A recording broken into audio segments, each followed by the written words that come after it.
Samantala, nagpapaulan sa malaking bahagi ng Luzon ang amihan at shear line, habang easterlies naman ang nakakaapekto sa natitirang bahagi ng bansa.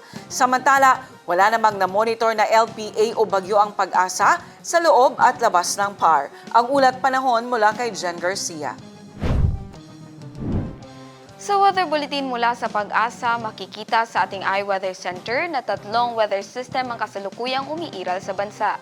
Sa Northern Luzon at Western section ng Central Luzon, nakakaapekto ang amihan o Northeast Monsoon.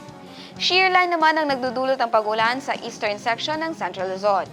Habang nakararanas naman ang pag-ulan sa Southern Luzon, Visayas at Mindanao na bunsod ng easterlies.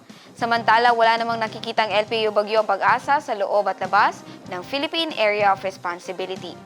At para naman sa magiging lagay ng ating panahon bukas, sa Cotabato City maglalaro ang agwatang temperatura sa 24 to 34 degrees Celsius at nasa 60% ang chance of rain.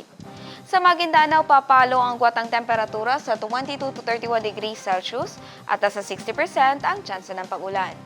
Sa Cotabato Province, maglalaro sa 24 to 34 degrees Celsius ang agwatang temperatura at 60% ang chance ng ulan. 25 to 31 degrees Celsius naman ang magiging agwatang temperatura sa Davao City bukas at 90% ang chance of rain. Sa Cagayan de Oro City, papalo sa 24 to 34 degrees Celsius ang agwatang temperatura at 30% ang chance ng pag-ulan. 24 to 31 degrees Celsius ang inaasahang magiging agwatang temperatura sa Zamboanga City bukas at 20% ang chance ng uulan. Ang Lanao del Norte ay papalo bukas sa 23 to 32 degrees Celsius ang agwatang temperatura at nasa 50% ang chance ng pag-ulan.